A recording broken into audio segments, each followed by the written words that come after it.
बड़ी खबर आ रही है कि ईरान का कहना है कि बचाव अभियान में अमेरिका के C-130J विमान और 2 ब्लैक हॉक हेलीकॉप्टर्स मार गिराए गए हैं। तस्नीम समाचार एजेंसी के अनुसार 5 अप्रैल को रिवॉल्यूशनरी गार्ड्स ने बताया था कि ईरान ने फंसे हुए एक पायलट की तलाश में अमेरिका द्वारा चलाए गए अभियान के दौरान कई विमान नष्ट कर दिए गए हैं और उसके बाद ये तस्वीरें भी जारी की गई और बताया गया कि अमेरिका का एक और विमान यानी ट्रांसपोर्ट एयरक्राफ्ट इसमें तबाह हो गया।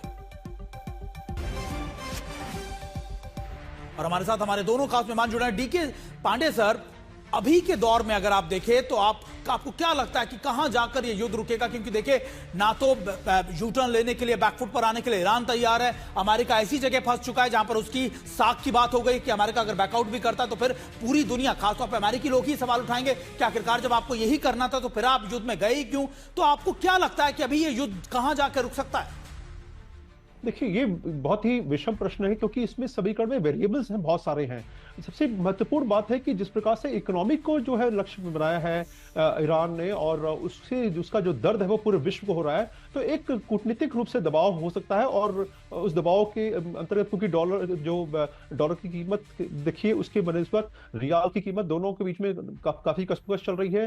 क्रूड जो है एक लगभग $110 के पास पहुंच रहा है। तो बाकी सभी देशों के लिए इनको वहन करना मुश्किल, इवन अमेरिकी लोग जो है वही परेशान हैं। और ट्रंप की लोकप्रियता भी इसी वजह से कम होती जा रही है।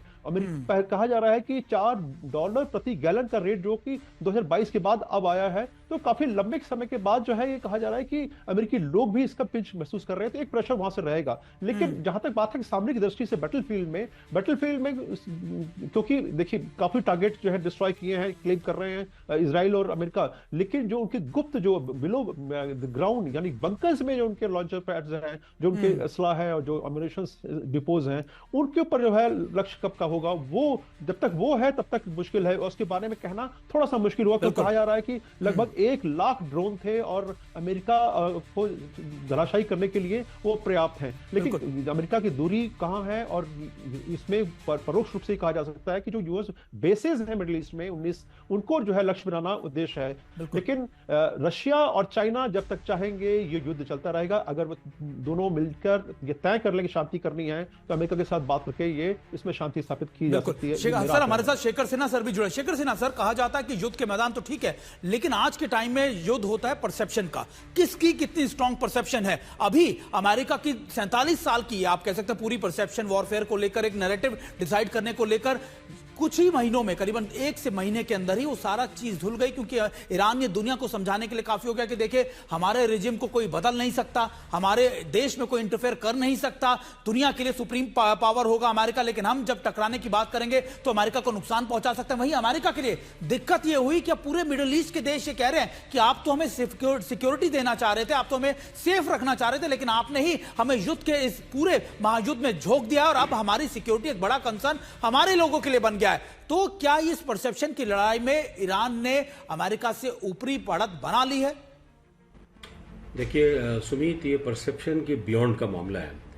अभी क्या है, जो विश्व का जो एक सिक्योरिटी आर्किटेक्चर है एग्जिस्टिंग और था, जिसको इंटरनेशनल ऑर्डर कहते हैं, दैट वाज वो led by America, and most of the country जो सिक्योरिटी चाहते थे वो अमेरिका से सिक्योरिटी की गारंटी लेते थे।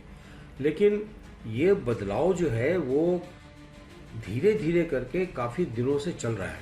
पिछले 5-6 साल से बदलाव आना शुरू हो गया है, और इसमें आप देखेंगे कि अमेरिका की लीडरशिप जो है वो बिल्कुल चैलेंज हो रही है। उनमें लीडरशिप की अब कोई ऐसी चीज़ नहीं रह गई है जिससे कि लोग उनके पास सिक्योरिटी मांगने के लिए आए। और अभी आप देखेंगे कि सऊदी अरबिया ने कल के ही दिन यूक्रेन के साथ एक लंबी दूरी का समझौता किया है, जिसमें कि वो पूरी सिक्योरिटी आर्किटेक्चर बनाएंगे। ड्रोन दे रहे हैं, एंटी ड्रोन दे रहे हैं, जो कि वो लड़ रहे हैं रशिया के साथ, और रूस को भी काफ़ी दिक्कत में पहुंच डाल दिया है।